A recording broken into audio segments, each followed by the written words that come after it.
Ventura, I'm Dr. Chris Landon, the host of Get Moving TV. We've had a guest on our show, Tom Weaver, who is talking about bringing war memorial things to convalescent homes. And I asked him, gee, could I see what your collection? And he said, well, Chris, come on down to the Man Cave. So we've put out the bat signal, and Ventura, welcome to the Man Cave.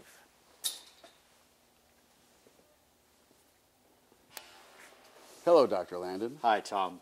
Well, thank you for bringing us to the Man Cave. Tell us a little bit about how you started on this, and then we'll take a look at your... Well, it's an accumulation of a lot of collectibles that I have had through years, and of course I'm always enhancing it for my displays.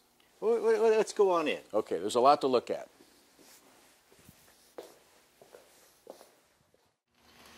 Well, Tom, tell me about this young man. Well, this is a typical World War II Marine Corps combat. He's all done up to hit the beach. He's got his shelter half, his bayonet, his K-bar, canteens, etc. They carry an M1 Garand, and this is the 10 pocket pouch for their ammo. Also, they carry machetes for chopping the foliage, and this is actually the preferred one that a lot of Marines used to knock down some of the woodland.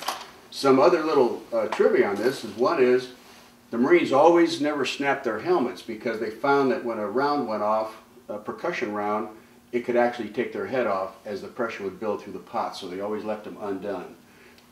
The other thing is, on the cover, it's got green foliage on the other side. This is reversible, and they found going into the South Pacific and the sands and beaches that they put the call out to all the ships, changed to brownout, and which they made a lot of notes on that. Another thing is, my dad told me when he was hitting the beach, this is a 3-pocket tunic, and as they would crawl, sand would get in these pockets. So the Marines would, out there in the field, cut the pockets off. So it's really hard finding them with all the pockets in it, for that reason. And then they would take it and actually tuck it into their trousers rather than drape it out. They carried their rough-out boots, and this guy is just ready to go. The other thing is on the M1 Garand, which is very interesting, my dad told me that they found that the Japanese knew the M1 Garand, and every time you got to your last round, it would make a ting. And they knew that they'd have a few seconds for that guy to come out and shove another clip into his rifle, so they would make an attack. My dad said what they would do typically is shoot 5 rounds, take an empty one, throw it against a rock. Japanese think that, he's out of ammo, and as soon as they pop up, all the Marines would open up. So this is so it's kind of like one learns from the other. They learn all over the place. So, but they did what it took to survive. And we learn their ways, they learn our ways, and the best man wins. Well, Tom, let's get moving. Maybe we're going to move on to the air now. Well, Tom, we moved into the air. We've flown, and here we are. Tell me about... Now we've got our 1944 Army Air Corps pilot, and this one here is typical of that period with the 6530 goggles and the A10 mask. This is with avionics, earpieces, and also a throat mic. The difference in the early ones was that they carried these goggles, and with the chamois on the back. These were the first flying goggles before the 6530s. And actually, a lot of guys preferred these over those. In the early planes, when they didn't have, they had headsets, and this is what they talked on rather than the throat mic. So they would call the tower with this little button. You see these in a lot of movies of the fighters. John Wayne. Yeah, John Wayne, you know, Chick 7, Battle 5, whatever. And, but now, on the later ones, it's a throat mic. You squeeze it, talks, and you hear all your aviators. This has the, this is an early transponder, battery-operated lights, so when the pilot hit the water, they could always find him by the light. They all carried 45s. This is the summer suit. The winter suits were thick wool, so the summers was for the light planes. Higher up you get, the more clothing you wear because it's just freezing up there. They didn't have heaters in their airplanes in those days. But this, the typical flyer, World War II. Well, Tom, Tell me about this young man. Well, we're going back to World War I, and this one, of course, they all have the tin Kelly. That's what they used. And he's in complete battle tunic with a 10-pocket cartridge belt and his backpack. And they carried typically a '03 Springfield. And this one is a actual World War II trainer replicating a Springfield. Because none of my guns in the ManCave are real. They're all simulated or props. And but this is what they use, the bolt-action rifle. And typically in World War I, they were all little people for some reason. All the uniforms I was able to get, you're lucky to get a size 34 as a big size. They were just a smaller generation. Well, and we were talking a little bit, once we were at war, that younger and younger people would sign up. Oh, absolutely. And World War I was one of them, but very typically it was World War II.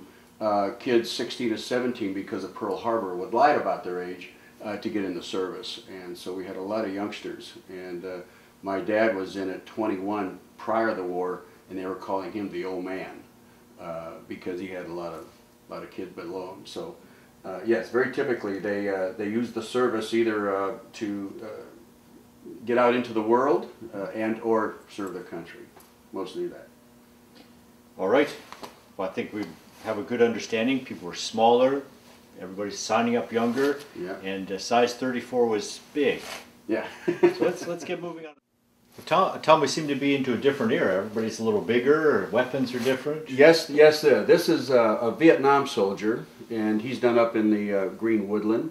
The Vietnam soldiers, of course, had a lot of higher tech equipment, and they geared up a lot heavier. They carried more magazines, etc. And also they went to the M16.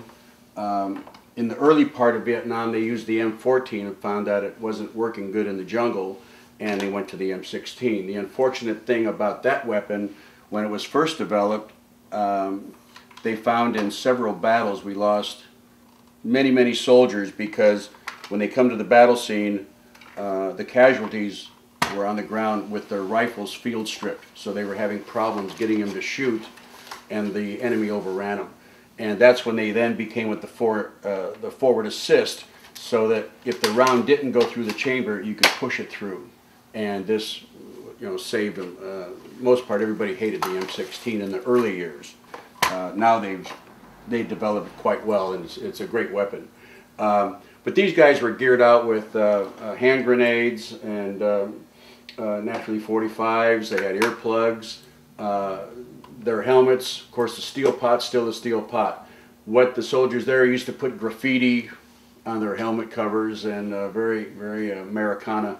The ace of spade to our enemy was kind of an insult, and the GIs would throw an ace of spade on one of the fallen enemy, and that would keep them from going to heaven.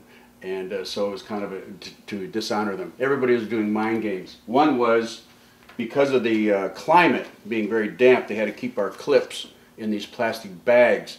So they used this as propaganda to the North Vietnamese that when it's translated says that, come on back, come across the border, meet come back to your families. And they were hoping to recruit the people back from the north, back to the south. But Vietnam was a tough war. I lost my brother in that war, and I used to get a lot of letters from him telling his side of it. And actually, he was really impressed with the people to where he wanted to come back after the war as a civilian to the area. But they used the handy-talkies, walkie-talkie. This is how they communicated, at least good for 5 or 6 miles. And this is a little tripod, little tripod that would go on the end of this, so they could actually drop on the ground and use their weapon that way, cradled in that. So, but anyways, this is Vietnam era. Yeah. Tell me a little bit about, we have a lot of people you know, who are missing sons and daughters now. Oh, absolutely. How old were you when your brother passed on? Well, I guess a quick story on that is I tried to get in the service when I was younger, and my mother wouldn't sign at that time, and so I thought getting married would get me there quicker, and I found that it didn't because they didn't take married personnel. So my younger brother was right behind me.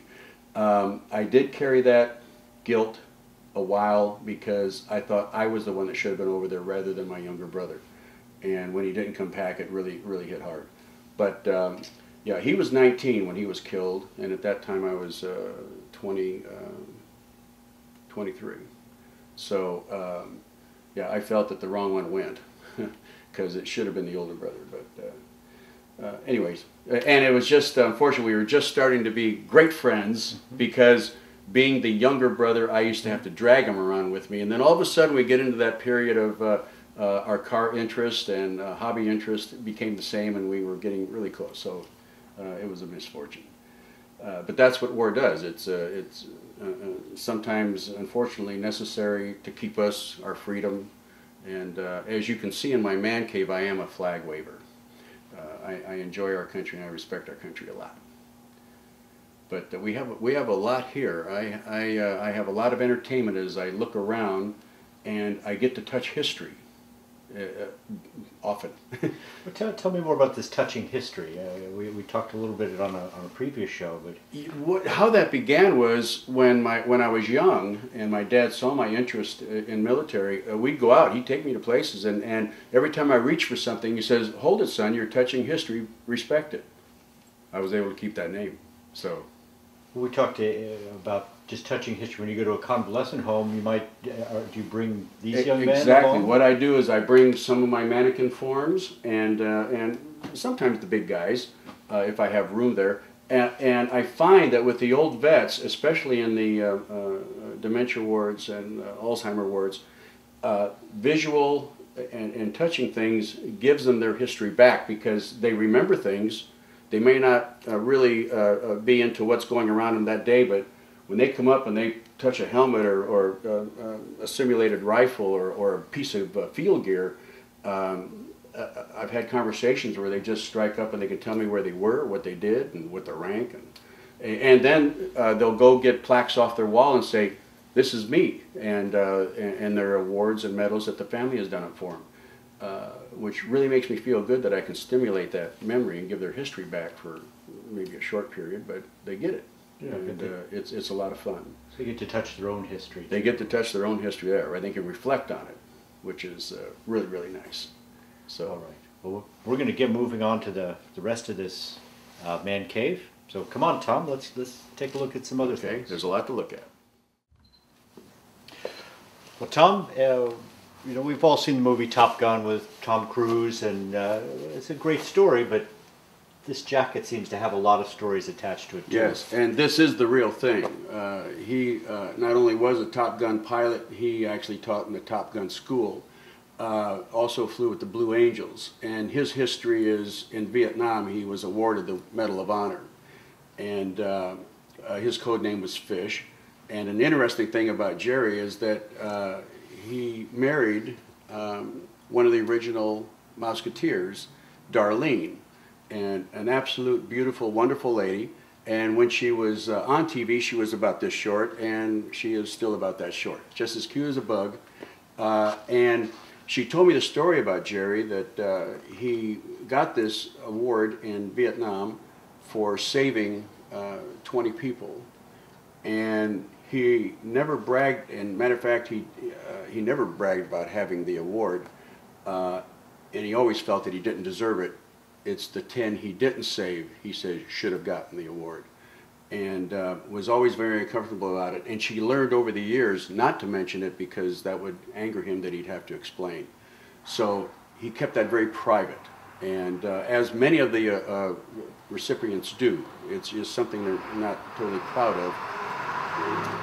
They do what they think is natural to save a fellow man, and they get awards for it. But he was really a colorful guy, and he always, this is how he wore it right here, and he had the jacket made for his wife Darlene the same way so they could walk together. And these are the duty stations he was always a part of. So, and all these patches all over his jacket are true patches of all the units he was at. And Desert Storm, Desert Shield, Saudi Arabia, Vietnam, Marcel Toro, 29 Palms, Camp Pendleton, Cherry Point, Quantico, Paris Island. I see pistol expert, rifle expert. His wings. And this is a combat air, and of course he's a full bird colonel. And how I accumulate my stuff is, certainly I purchase a lot of it, and a lot of it is donated. I respect what I get. It comes to a good home with fellow soldiers. And so I'm constantly looking to enhance my collection. And so I take pride in equipment like this. We'd spoken earlier how you go to convalescent homes. Is there anywhere in Ventura, are there shows or anything where people might see this at a gun show at the... Well, there's, other than what I display, no. Military stuff shows up at gun shows, yes. And actually that's one of the places I find some of my rare items that, you know, myself personally, I feel family treasures are a treasure. But there are some families that don't have room for it, don't know how to deal with it, and at least by buying it or whatever, I have a place to offer and keep the respect up to, because it's all honorable stuff. It's just a part of American history. So they've, in a place of honor. In a place of honor, exactly. All right. Well, let's move on. Well, Ventura, obviously we have a whole lot more history to cover here. But what I want you to see is the other side of Tom Weaver, the side that I've seen. And so you're going to be watching a few.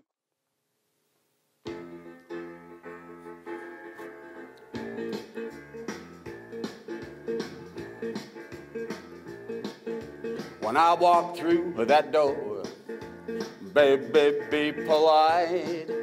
You're gonna make me sore if you don't greet me right. Don't you ever kiss me once, kiss me twice. Treat me nice. Thank you so much for joining me. As you look at your neighbors, as you sit next to them, there's all kinds of things. History they have, history their family has, hidden skills and talents. So head down to Blackbeard's, karaoke with Tom Weaver, head down to Rock of the Ages 3. Ventura, it's time for you to get moving.